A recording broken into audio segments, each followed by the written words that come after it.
శుభోదయం. ఈరోజు ఆవకాయ కలుపుతున్నానండి. ఈ ఆవకాయ పెట్టి ఈ వేటకి 3వ రోజు.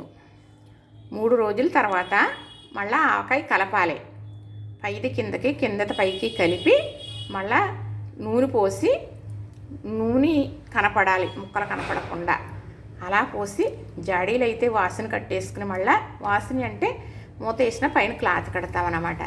భద్రపరచుకోవాలి. అది ఎలాగా, సీపురు అనేది తగలకూడదు. మనం ఇల్లు ఉడుస్తూ ఉంటాం కదా, అలాంటప్పుడు ఆవకాయ జాడీకి సీపురు తగిలితే ఆవకాయ చచ్చిపడిపోతుంది. అందుకు అప్పుడు మట్టి అయినా కూడా గూట్లు ఉండేయండి.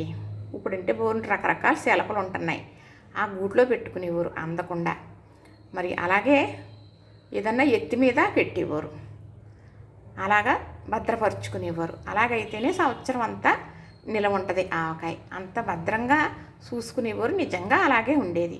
మరి నేను నిరుడు పెట్టిన ఆవకాయ ఉంది చూస్తే అలా చెబుతున్నారు మీరు, ఇది కొత్త ఆవకాయే అంటారు.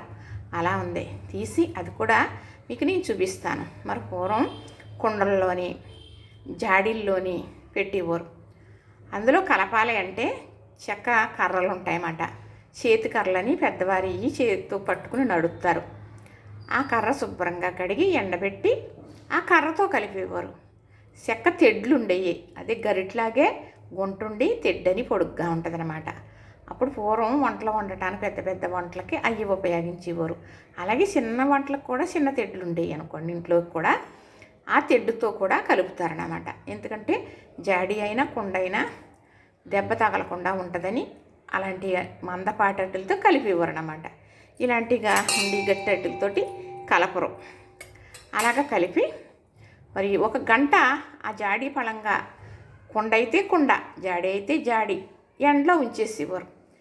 ఆ రోజు ఎండలో తగిలేదు. 1 గంట, గంటన్నర ఎండ, 2 గంటలో ఆ ఎండలో నుంచి తీసి పక్కన పెట్టేవారు. ఎండలో ఉంచేవారు కదా జాడీ. పక్కన పెడితే అది చల్లారిన తర్వాత మళ్ళీ దాన్ని మూత పెట్టి వాసన కట్టి భద్రపరుచుకునేవారు. మరి అలానే తలకు స్నానం చేసిన నాడే మళ్ళీ గరిటి శుభ్రంగా కడిగి ఎండలో ఎండబెట్టి మరి దాంతో మనం వాడుకోనాకి ఎందులో కన్నా తీసుకునేవారు. అంతా శ్రద్ధ తీసుకునేవారు కాబట్టి సంవత్సరం అంతా ఆవకాయ నిలవ ఉండేది. అంత శ్రద్ధ మేము తీసుకోవటం లేదా అండి అంటారేమో. అంతంత ఆవకాయలు పెట్టేవారు లేరు, అంత శ్రద్ధ తీసుకునేవారు లేరు. ఏదో కొంచెం పెట్టేసుకున్నామా, చేసేసుకున్నామా అని. అది కూడా లేదు. ఓ ప్యాకెట్ కొనుక్కుంటే వేసేసుకుందాం, ఆవకాయ పెట్టుకోవాలా అని కూడా అనుకుంటున్నాం. అమ్మటానికి అమ్ముతున్నారు, కొనుక్కుంటున్నాం. ఇలా వినేవారు మాత్రం తప్పనిసరిగా ఆవకాయ అనేది ఇంట్లో పెట్టుకోవాలి. లక్ష్మీప్రదం, చాలా మంచిది. ఇది చాలా శుభదాయకం. సరే, ఈరోజు అయితే 3వ రోజు కదా, ఈరోజు కలుపుతానండి. ఆవకాయ పెట్టేసాం, 3 రోజులు అయింది. 3వ రోజు మాత్రం తప్పనిసరిగా కలపాలి. 1 రోజు అటు ఇటు కాకుండా, అదే 2 రోజులకి కలపకూడదు, 4 రోజులకి కలపకూడదు అనమాట.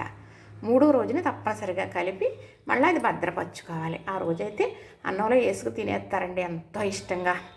ఇప్పుడు ఈ గిన్నెలోకి తిరగబోసి తప్పగా ఇలాగా చక్కగా కలుపుతాను. ఇప్పుడు ఈ గిన్నెలోకి వేసేస్తున్నాను. ఈ ఆవకాయ పులిహోర ఆవకాయ, పులిహోర తాలింపు వేసానండి.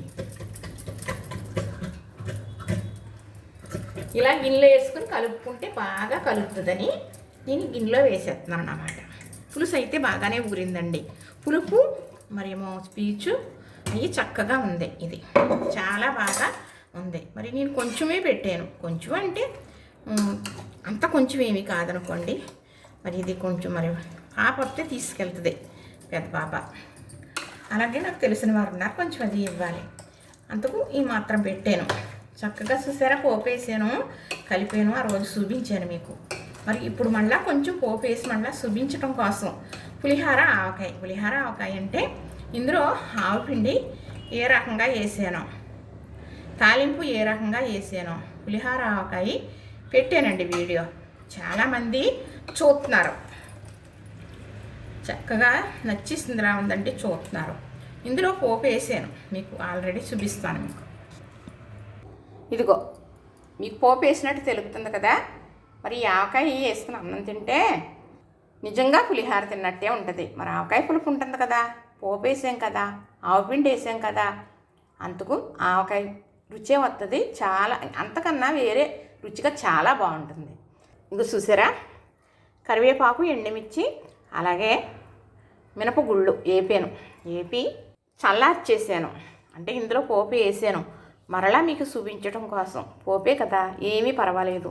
పోపు ఎంత ఎక్కువ ఉంటే పోపు వేసుకునే ఐటెంకి అంత బాగుంటుంది. ఇది మీకు చూపించాలి. ఇది కరివేపాకు కదా, పచ్చిది ఆకు కడిగేసాను కదా, ఆరిపోయిన తర్వాత ఇలా కరకర మాత్రం వేగాల్సిన కరివేపాకు పచ్చి ఉండకూడదు. ఎందుకంటే ఇది ఆవకాయ పచ్చడి కదా, నిలవ ఉండాలి కదా. ఈ పచ్చడి ఇప్పుడు అయిపోదు కదా, అందుకు ఇప్పుడు ఈ పోపు కూడా వేసేసాను చక్కగా. చూసారా? ఇప్పుడు ఇందులో నూనె వేస్తాను. ఇది చూస్తుంటే ఇలా ఉంది అబ్బా అనుకుంటున్నారా? అంతకన్నా రుచి బాగుంటుంది. ఇది పప్పు నూనె, గానుగ దగ్గర పట్టి మరి ఆడించి తీసుకొచ్చారు పచ్చడి కొరకు. మేము కూరలకు కూడా ఇదే వాడతాను. చక్కగా ఇదిగో ఈ మాత్రం నూనె వేస్తున్నాను. ఇది చూసారా? చక్కగా వేసేసాను కదా. ఇప్పుడు ఇది ఇలా ఉంచేసి చక్కగా మనం యథావిధి ఆ సీసాలోకి పెట్టేస్తానండి. ఇది పులిహోర ఆవకాయ రెడీ అయిపోయింది. ఇప్పుడు ఇది రైస్లో కానీ తిన్నామే అనుకోండి, మరి ఇది చాలా బాగుంటుంది.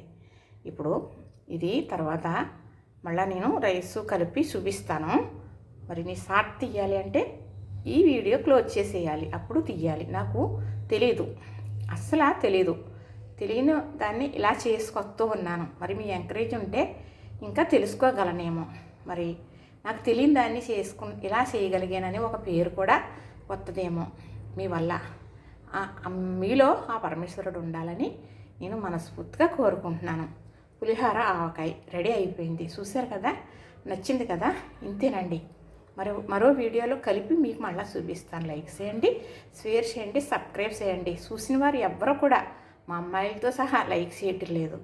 లైక్ చేసి మరి షేర్ చేయండి తప్పకుండా. మరి మీ ఆదరాభిమానాల్లో ఉండాలని ఎల్లవేళలా కోరుకుంటున్నానండి.